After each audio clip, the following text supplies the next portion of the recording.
L'Assemblée générale de l'ONU a approuvé par 98 voix contre 7 et 31 abstentions une résolution non contraignante présentée par des pays arabes.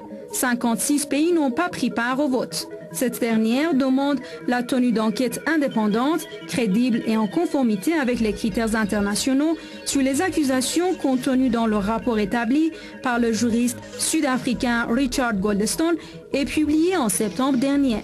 Contrairement à une précédente résolution adoptée en novembre 2009, celle adoptée vendredi ne fixe pas de date butoir pour mener les enquêtes. Elle demande cependant, dans un délai de 5 mois, un rapport du secrétaire général de l'ONU, Ban Ki-moon, sur la manière dont des deux camps se sont pliés à la résolution, ajoutant que d'autres actions de différentes instances de l'ONU pourraient suivre.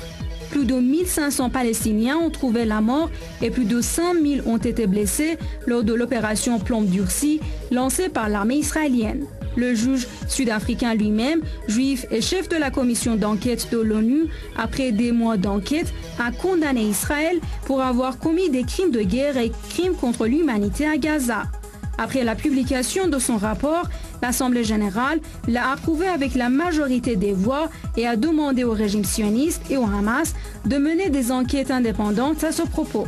L'armée israélienne a mené sa propre enquête sur le rapport Goldstone et l'autorité palestinienne s'est engagée à faire de même, même si la bande de Gaza échappe à son contrôle.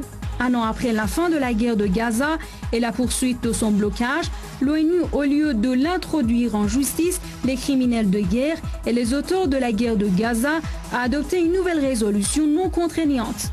Des milliers de Palestiniens ont été tués ou blessés par les armes prohibées, dont les bombes au phosphore blanc, au cours de 22 jours. Et cela était un crime contre l'humanité dont les auteurs devaient comparaître tout de suite devant la justice par l'ordre international.